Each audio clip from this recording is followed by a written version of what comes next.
buenas tardes a todos. Para mí es un gusto eh, explicar e informar sobre este tema que es de gran importancia en cuanto a la parte de salud sexual. Me presento, soy la doctora Laura Camila Pardo, soy médico cirujano general con enfoque directo a lo que es medicina laboral ocupacional. Vamos a entrar un poquito en contexto.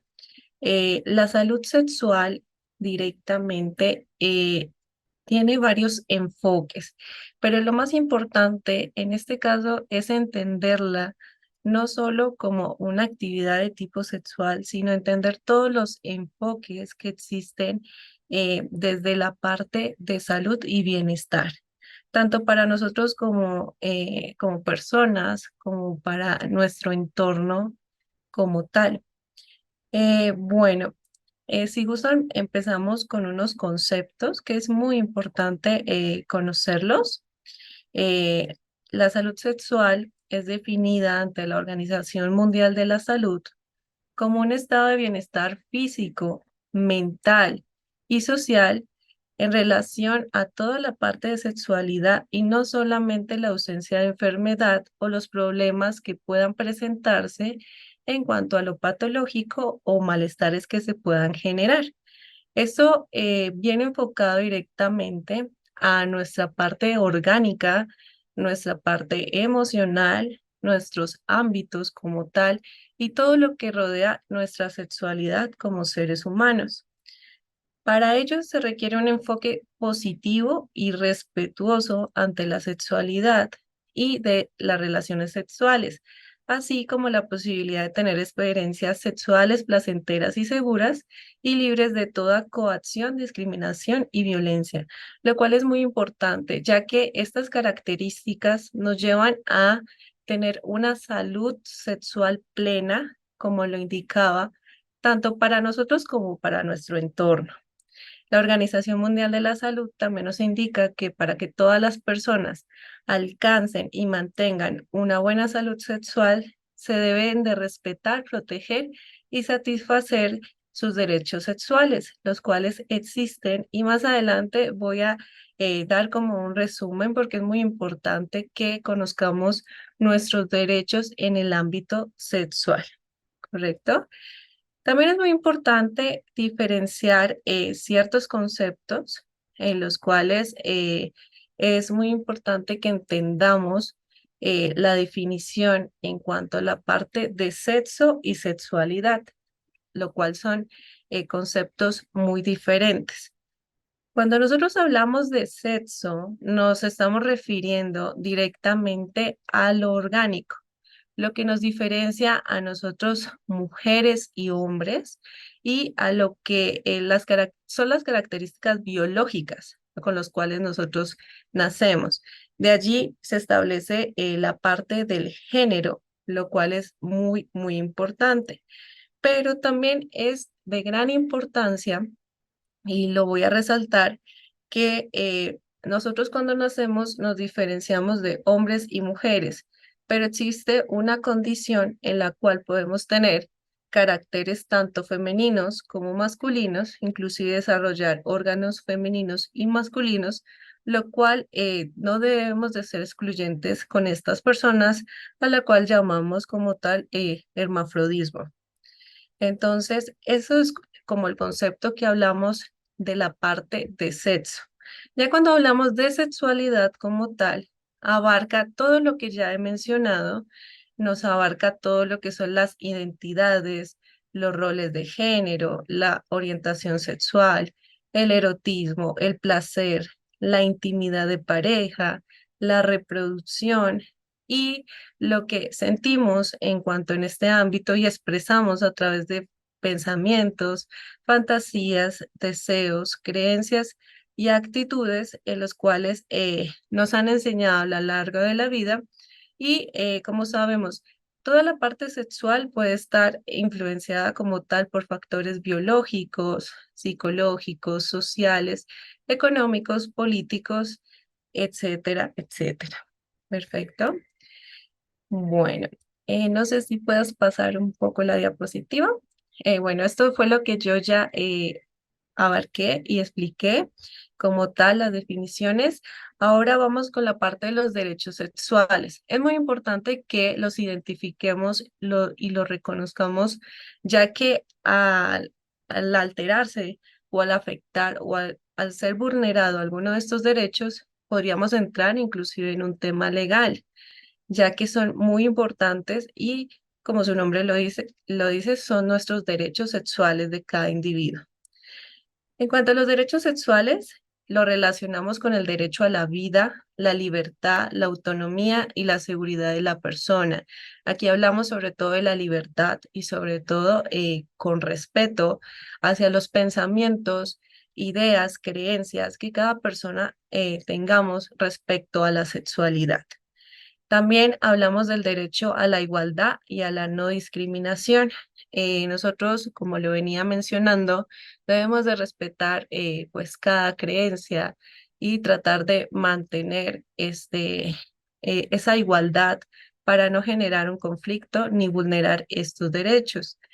También tenemos lo que es el derecho a no ser sometido a torturas o a penas o tratos crueles, inhumanos o degradantes en relación a la parte sexual.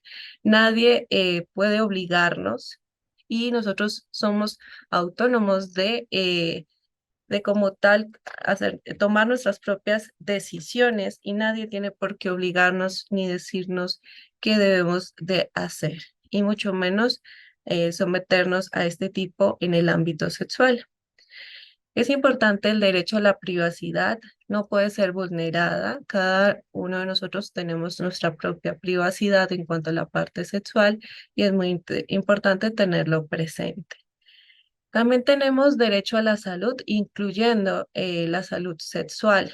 Toda entidad de salud debe de tener como tal un enfoque o debe de tener un centro donde podamos informarnos junto con especialistas y puedan como tal valorarse y darnos seguimiento en cuanto a enfermedades o incluyendo algunos trastornos o inclusive simplemente darnos información acerca de el enfoque de la parte sexual, en la cual ya entraré más adelante, más a fondo. También tenemos derecho al matrimonio y a formar una familia con el libre y completo consentimiento de ambos. Y la igualdad dentro del matrimonio debe existir y en el momento en que, pues ya como tal, haya una disolución de este. A esto se refiere que nosotros, como lo mencionábamos, somos responsables de nuestros propios, como tal, nuestras propias decisiones y nadie nos puede obligar, ni siquiera estando ante un vínculo como el matrimonio, a tomar ciertas acciones en las cuales nos sintamos incómodos o se vulnere alguno de los derechos a los cuales mencioné. También es muy importante entender que otro de nuestros derechos es decidir el número de hijos que deseamos tener y el intervalo de tiempo que exista entre cada nacimiento. El hecho de decidir como tal la toma de decisión de un hijo es una decisión de dos personas, las cuales se debe de contemplar la opinión y el pensamiento de la otra persona para que no se vulneren nuestros derechos. También tenemos derecho a la información y a la educación. Y aquí sí hago mucho enfoque, ya que debemos de nosotros, como nuestro derecho, tratar de informarnos con especialistas o personas que entiendan del tema para que no exista desinformación y podamos confundirnos y podamos afectarnos más adelante, tanto como personas como en nuestro ámbito familiar y social. También tenemos derecho a la libertad de opinión y de expresión desde el ámbito sexual directamente, como lo venía mencionando, y tenemos derecho a la reparación afectiva en caso de violación de los derechos fundamentales. Existen ciertos centros, inclusive en todos los centros de salud, de atención que ustedes tengan en este momento, deben de tener como tal este servicio en caso de que necesitamos apoyo psicológico, médico, entre otros, referente a la parte de la sexualidad. ¿Correcto? Bueno, ¿la puedes pasar, por favor? Hablemos de sexo. Hablar de sexo no significa solo las relaciones sexuales como tal. Como lo vengo mencionando, son varios parámetros y varias esferas en los cuales se enfoca toda la parte de la sexualidad. Son más que relaciones sexuales. También tenemos que hablar de la parte de la reproductividad, que es la forma en que dos personas se unen, en este caso, y pueden llegar a concebir y a generar un embarazo y la creación como tal, pues, de sus hijos. También hablamos de las diferencias sexuales que tenemos cada uno de nosotros como hombres, como mujeres y como la condición que ya mencioné, la cual debemos de manejar con bastante respeto. Y también hablamos sobre el vínculo afectivo, la parte del erotismo, el amor, el respeto y nuestra autoestima. Y para todo ello debemos de tener una información adecuada que sea de fuentes confiables y para evitar todo tipo de desinformación y mitos que se puedan crear. ¿Listo? Perfecto. Para hablar de ello, ¿puedes pasarla, por favor? Perfecto. Para hablar de ello debemos de conocer nuestra anatomía como tal, nuestros órganos sexuales, tanto para hombres como mujeres, para identificar enfermedades, conocer nuestro cuerpo, no solo externamente, sino también internamente. En cuanto a la mujer, que es la imagen que vemos del lado derecho, nosotros encontramos nuestros órganos reproductores, se van a encontrar en la mitad de entre la parte de la vejiga y la parte del recto. Entre nuestros órganos sexuales, voy a hacer un resumen rápido, mencionando lo más importante. Vamos a encontrar lo que son los ovarios, los cuales son dos glándulas que se encuentran del lado derecho, del lado izquierdo, y su función como tal es la producción de los óvulos. Los óvulos son nuestras células germinales que al unirse, al crear como tal el proceso de fecundación, van a generar como tal el crecimiento de nuestro bebé, el desarrollo de nuestro bebé y va a ser el producto de nuestro embarazo. Es importante mencionarles que los ovarios producen aproximadamente 2 millones de óvulos antes de la edad en que iniciamos la pubertad. Es decir, que aproximadamente al llegar a los 10 y 14 años ya hemos producido 2 millones de óvulos. Por más que pues en estas edades todavía no iniciemos nuestro proceso de pubertad, pero se va a preparar el cuerpo como tal para este proceso. Ya después, pasando la pubertad, se estima que aproximadamente se pueden producir de 400 a 500 millones de óvulos, en los cuales van a ser los intentos de el proceso de reproducción, que es como tal el funcionamiento de nuestros órganos. Aparte de los ovarios, tenemos lo que son las trompas de falopio. Estas trompas miden aproximadamente 12 centímetros y son las encargadas de transportar a estas células que mencioné directamente hacia el útero, pero cuando ellas se encuentran en su recorrido por la trompa de falopio, es donde se encuentra con el espermatozoide para producir el proceso de fecundación. En cuanto al útero, que es el otro órgano que tenemos nosotros como mujeres, el útero tiene una forma y se estima más o menos un tamaño de una pera. eh, Más o menos mide como entre 8 y 5 centímetros y su función como tal es que al haber la fecundación, la unión del espermatozoide con el óvulo, esta unión viaja hacia el útero y se va como tal a implantar en alguna de sus paredes para que empiece el crecimiento y se genere la gestación. Tenemos también lo que es el cuello del útero, que es la parte final del útero como tal, y allí lo que tenemos es un conducto, está en forma como de una dona y tenemos un conducto en donde sale la menstruación cuando cumplimos nuestro ciclo, ingresa la parte de los espermatozoides o directamente este puede dilatarse inclusive hasta 10 centímetros para que por allí pase el bebé en el momento del nacimiento. Y también tenemos la parte, la última parte que es la vagina, la cual mide de 10 a 15 centímetros aproximadamente. Es un espacio virtual que solo permite como tal el contacto del exterior hacia el interior de nuestros órganos. Por otro lado, tenemos el aparato reproductor masculino o la anatomía masculina como tal. Vamos a tener la piel que recubre los testículos, se llama escroto. Lo que hace esta piel es importante que lo entendamos para nuestro cuidado, es la que sostiene y protege a estos testículos y regula la temperatura para que pueda como tal producirse en los testículos los espermatozoides.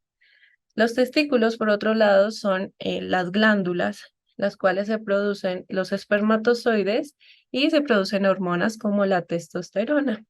Y que la testosterona es la que más adelante en la pubertad nos va a generar esas características sexuales como el vello, el crecimiento del vello, el ensanchamiento de la espalda como tal, entre otras.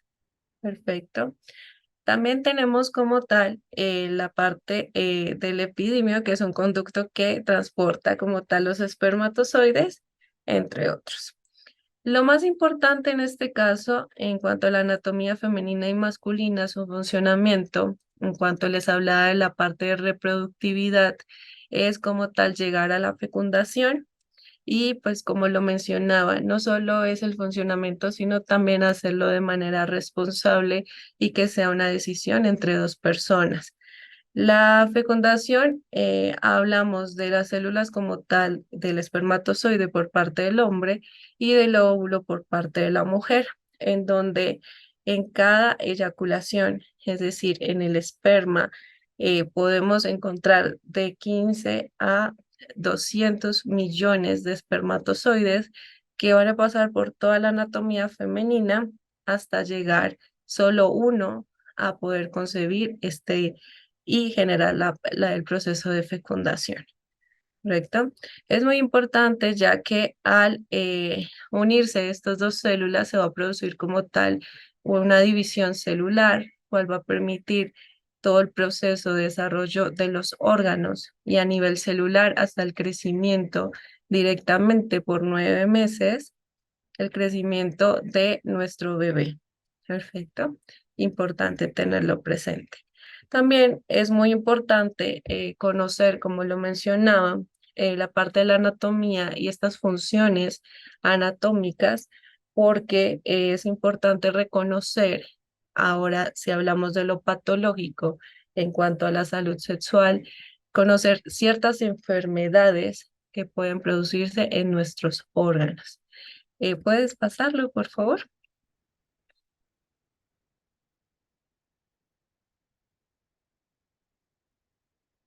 Aquí vemos todo el desarrollo como tal, desde la unión de las dos células hasta el crecimiento final como tal del bebé, lo cual es muy importante porque abarca toda la parte de salud sexual, ¿correcto? ¿Lo puedes pasar?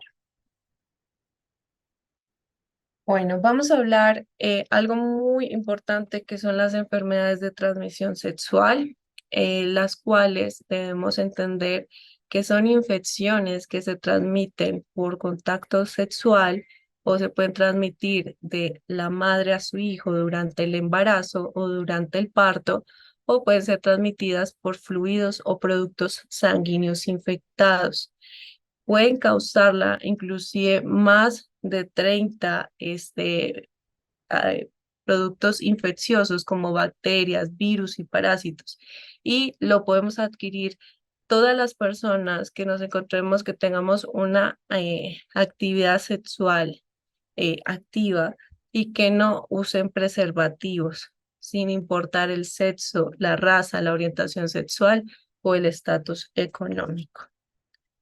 Para entrar en este panorama, ¿podríamos pasarla, por favor?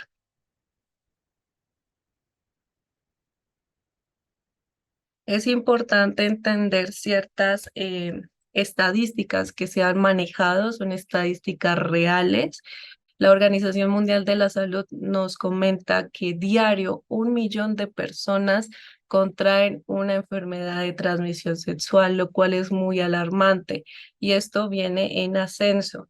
Muchos de estas enfermedades se contraen por desinformación, por malas prácticas y por otros factores, los cuales influyen y es muy importante prevenirlas.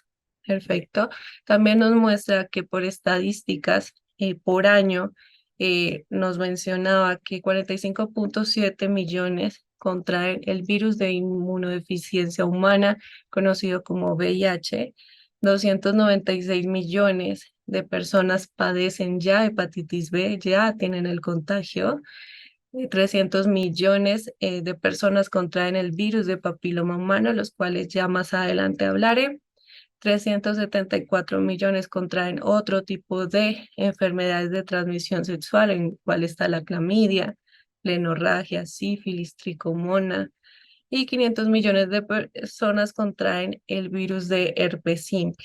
Esto es alarmante. Estas estadísticas inclusive pueden tener un margen de error, porque nos hablan de personas que sí acuden a un centro de salud a realizarse pruebas de detección, pero tenemos en la otra parte que hay personas que no acuden a estos centros de salud, no hacen un seguimiento, no se han detectado. El panorama es muy amplio y muy alarmante. Si hablamos de México, la parte del virus de inmunodeficiencia humana, encontré estadísticas, incluyendo del 2021, que hubieron 4.662 millones de muertes solo por el virus de inmunodeficiencia humana. Y entre 1983 al año 2000 se diagnosticaron ante el IMSS 342.000 personas con este virus. De ellos, el 18,4% eran mujeres y el 81,6% eran hombres. Es decir, que hubo más prevalencia en estos años entre los hombres. Importante. Y las entidades con mayor porcentaje en cuanto a la detección de diagnóstico fueron Ciudad de México, Estado de México, Veracruz y Jalisco. Como lo menciono, son cifras que nos arrojan las personas que acuden a un centro de salud y llevan un seguimiento y manejo de este tipo de enfermedades, pero tenemos el panorama de las personas que no han acudido y tienen como tal la enfermedad.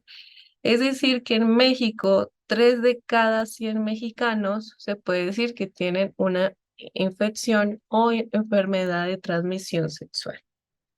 Perfecto. Vamos a ver algunas de ellas, algunas características que es de gran importancia para que nos podamos informar y lo más importante, podamos prevenirlas. La primera es el virus del papiloma humano. Como su nombre lo indica, se transmite por un virus, es directamente por contacto sexual. De este virus existen más de 100 tipos, son muchos los tipos que hay y se puede estimar que el 80% de la población mexicana ha estado expuesta a este virus, si es que ya no ha sido contagiada. En este caso, clínicamente, puede que la persona no tenga ni un solo síntoma y no se dé cuenta. Depende del tipo de virus que se haya contagiado. Puede generar lesiones como tal a nivel de la piel. Lo más representativo es lo que nosotros llamamos condilomas, como ustedes pueden verlo en la imagen. Es una lesión que tiene la característica que parece una cresta como de gallo y puede llegar a ser bastante doloroso. Correcto. Importante, este virus puede llegar a complicaciones, que es lo más alarmante, a cáncer de cuello uterino en las mujeres, que es como la alarma más grande que tenemos, y en menos proporción, pero sí puede generar en los hombres, cáncer de pene, cáncer anal, inclusive en recién nacidos que pasen por parto vaginal o tengan contacto con alguna de estas lesiones, puede llegar a producirse algo que es la papilomatosis a nivel respiratorio, que es la presencia de estas lesiones a nivel de sus pulmones y puede llegar a ser algo mortal. Este virus no tiene cura, solo se tratan sus síntomas, es decir, se tratan las lesiones que aparecen en la piel o algunos otros síntomas que se puedan generar, pero la prevención en este caso es que tenemos ahorita como tal la vacunación.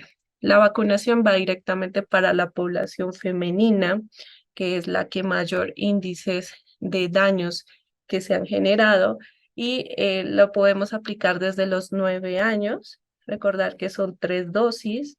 De estas 3 dosis, la primera se aplica cuando la deseen iniciar, la segunda se aplica a los 2 meses y la tercera a los 6 meses.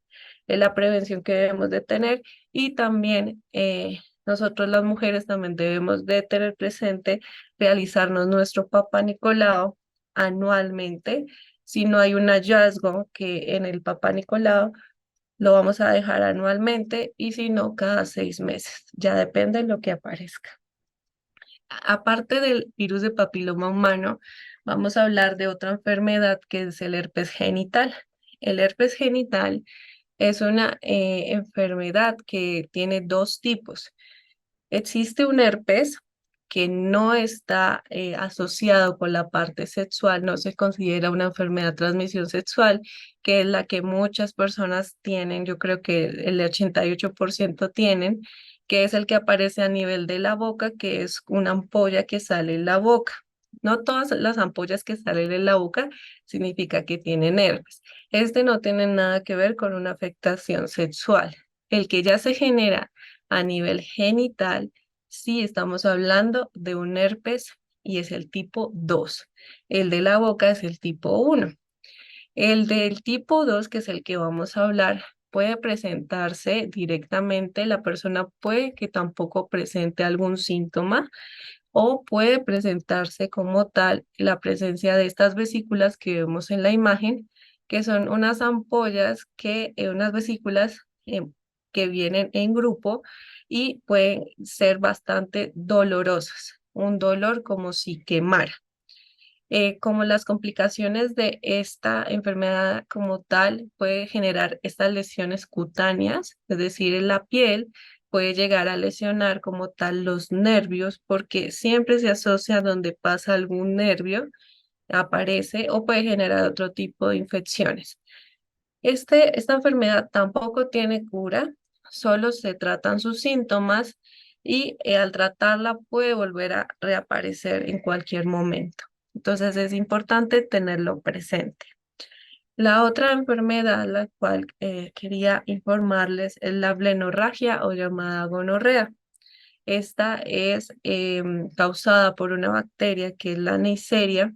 Es mucho más común en mujeres que en hombres y es otra enfermedad que puede que la persona lo tenga y no se dé cuenta porque puede que no presente ningún síntoma, pero también puede llegar a presentar algún síntoma que es muy característico, una secreción blanquecina, lechosa, huele mal, es una muy densa a nivel genital, junto acompañado de otros síntomas como a nivel urinario, inclusive se puede asemejar a una infección vaginal, pero no toda infección vaginal significa lenorragia. El problema con esta enfermedad es que puede llegar a generar infertilidad, inflamación a nivel de los órganos reproductores, como lo expliqué, lo que es una enfermedad pélvica, un embarazo ectópico, que significa que ese proceso de fecundación no viaja al útero, sino se implanta en otro lado, digamos, se quedan las trompas de falopio o en algún lado donde no debería de estar, lo cual no es viable o puede generar otro tipo de infecciones generalizadas. El manejo es netamente sintomático. Perfecto. Vamos a ver las otras enfermedades. Tenemos también lo que es la sífilis, que es dada por la bacteria denominada Treponema pallidum.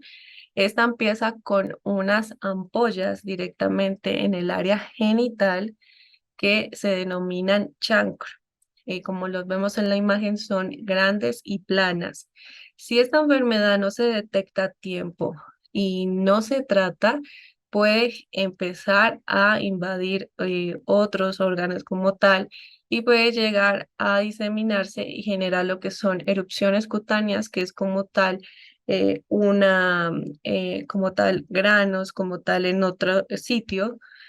Puede generar fiebre, inflamación de algunos ganglios y si no se trata puede llegar a pasar a un tercer grado, que lo llamamos nosotros como sífilis terciaria, e invadir lo que es cerebro, invadir lo que es corazón y generar inclusive algunas masas que pueden afectar.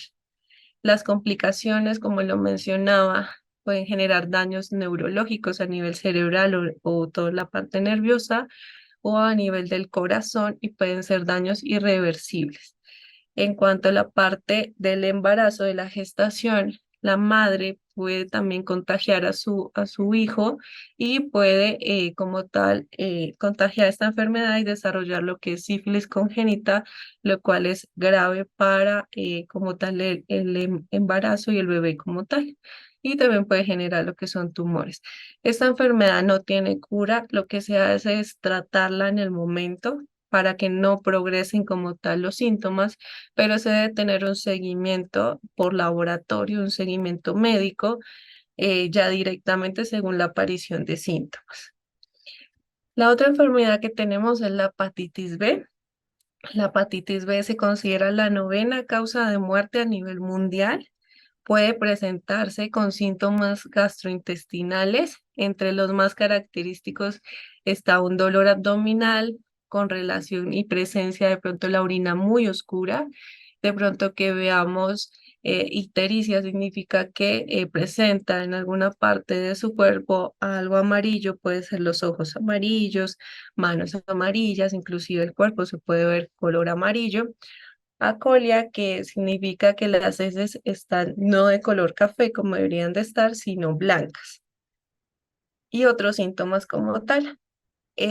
En cuanto a sus complicaciones, puede llegar a generar cirrosis, cáncer hepático y daño totalmente en el hígado y otros órganos a vecindad.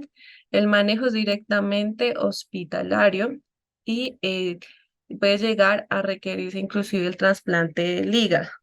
Esta enfermedad también tiene como tal vacunación.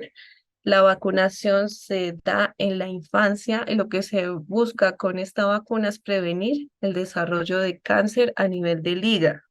Son 3 dosis. La primera es cuando nacemos, la segunda es a los 2 meses y la tercera es a los 6 meses. Es muy importante ya que debemos de prevenirlo directamente a las personas con la vacunación, ya que existe. Y por último tenemos lo que es el virus de inmunodeficiencia humana o también llamado SIDA. Las siglas de SIDA significan síndrome de inmunodeficiencia adquirida. La palabra SIDA significa cuando el curso de la enfermedad ya está como tal en un grado muy alto, ya es una detección muy alta, muy avanzada. Allí hablaremos de estas siglas. Pero una persona que es detectada inicialmente, hablaremos de que contrae el virus de inmunodeficiencia humana. Es muy importante ya que es un virus que la verdad tiene un curso muy, muy, muy grave. Hay que controlar esta parte y llevar el seguimiento muy específico. 4 de cada 1000 personas están contagiadas. Son las cifras que nos dan a nivel mundial. Eh, este virus puede, como tal, puede, como los otros que he mencionado, puede que la persona no tenga ningún síntoma cuando lo adquiere. Puede generarse cuadros inclusive gripales, infecciones a repetición, que no todas las personas que tengan infecciones a repetición quiere decir que lo tengan, pero sí puede generar síntomas que nosotros denominamos como bizarros. porque no nos dan como tal un indicio de que esta persona esté contagiada, pero pueden llegar a complicaciones como infecciones graves, cáncer como linfoma, el sarcoma de Kaposi, daño a otros órganos, entre otros. El problema de esta enfermedad es que ataca directamente las defensas, entonces el cuerpo ante un agente infeccioso, ante un cuadro gripal que nosotros podemos tener comúnmente y más con los cambios climáticos, tal vez el cuerpo ya no va a reaccionar de la misma manera que pueda actuar una persona que no contenga el virus. Este virus no tiene cura, se maneja el curso de la enfermedad con antirretrovirales y pues puede generar la lesión a otros órganos como tal. Para ello es muy importante la prevención de todas estas enfermedades. Lo primero, ante toda la charla, es que entendamos que debemos de tener una sexualidad responsable, segura y satisfactoria. Conocer a nuestra pareja y compañero sexual, hablar con esa persona, tener la confianza de transmitir este tipo de informaciones para que podamos tener una sexualidad plena. También es muy importante entender que en cuanto a la parte de planificación, la única barrera que nos protege ante este tipo de enfermedades son los preservativos. Los preservativos existen masculinos y femeninos. Los dos nos protegen, pero existe otro tipo como tal de elementos de planificación familiar que son anticonceptivos, son diferentes. Los anticonceptivos, como los anticonceptivos orales, anticonceptivos por inyección, subdérmicos, dispositivos intrauterinos, no nos protegen contra estas enfermedades. Como su nombre lo dice, son anticonceptivos, no permiten como tal la concepción, es decir, el embarazo, pero ninguno nos protege de este tipo de enfermedades, por lo que es muy necesario que ante nuestro cuidado y ante manejemos la actividad sexual con mucha responsabilidad y podamos usar siempre un preservativo como tal. En cuanto a los preservativos, es importante tener en cuenta que todos tienen una fecha de vencimiento, que todos los preservativos debemos de, al abrir el empaque, siempre debemos de sacar el preservativo como tal, con mucho cuidado, sin hilo a romper, fijarnos que el preservativo no tenga ninguna, digamos, alguna abertura, que tenga de pronto algún hueco o algo, lo veamos en mal estado. Y siempre recordar que la forma de colocarlo siempre es desde el glande del pene hasta la parte de abajo. Siempre debemos sacar el aire que hay en la punta porque el preservativo lo que busca es contener el líquido como tal seminal, es decir, los espermatozoides, el líquido seminal dentro del preservativo para que no se vayan como tal a regar. Siempre que nosotros vamos a hacer alguna práctica, alguna actividad sexual, sea no solo la a nivel, digamos, genital, sino también oral o inclusive anal o cualquier otra parte, siempre debemos de usar preservativo. ¿Correcto? No es solo la parte genital y debemos de desecharlos y cambiarlos ante la eyaculación. También en cuanto a la prevención es muy importante transmitir toda esta la información aprendida y actualizarnos sobre estos temas como lo indicaba todos los centros de salud de atención deben de tener como tal este módulo para hablarlo o si no podemos hablarlo directamente con nuestro médico, el cual nos debe de resolver estas dudas. Y en cuanto a la prevención, lo mencioné, existe para las enfermedades que mencioné, existe vacunación contra el virus del papiloma humano y de la hepatitis B. Debemos de vacunarnos y debemos de mantener todo el esquema completo para poder llegar directamente a esta protección. Y recordar que el 4 de septiembre celebramos el Día Mundial de de la Salud Sexual como tal. Esto sería todo de mi parte. No sé si tengan dudas. Muchísimas gracias, doctora, por la información y todo el contenido. Aquí sí tienen una pregunta y es sobre la vacuna del VPH. Sí se puede recibir ya siendo adulta.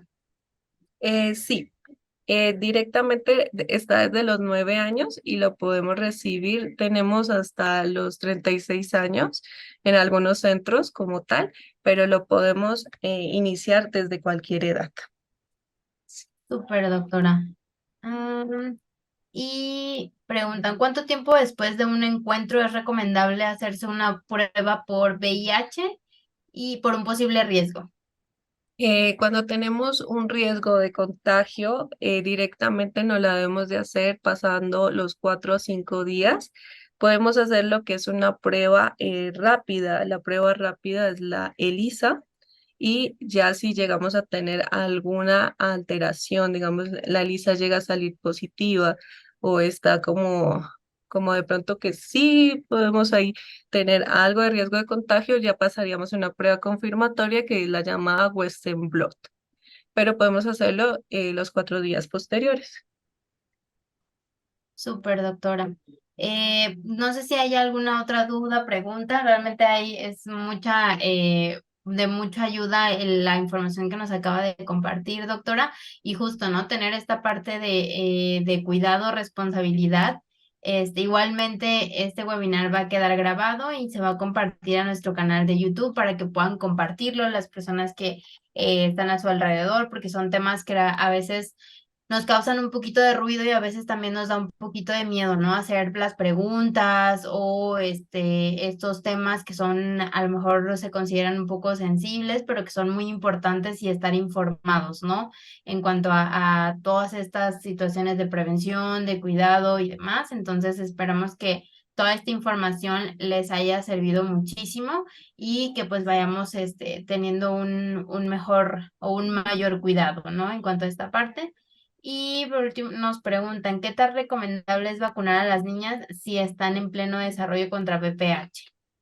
Es muy recomendable, inclusive a partir de los 9 años, lo que busca como tal la vacuna del virus del papiloma humano es protegernos ante los subtipos que pueden llegar a generar cáncer, sobre todo el cáncer de cervix, que está el 16 y el 18, y es muy recomendable. No va a afectar el desarrollo, pero sí va a generar como tal una protección en cuanto a su crecimiento.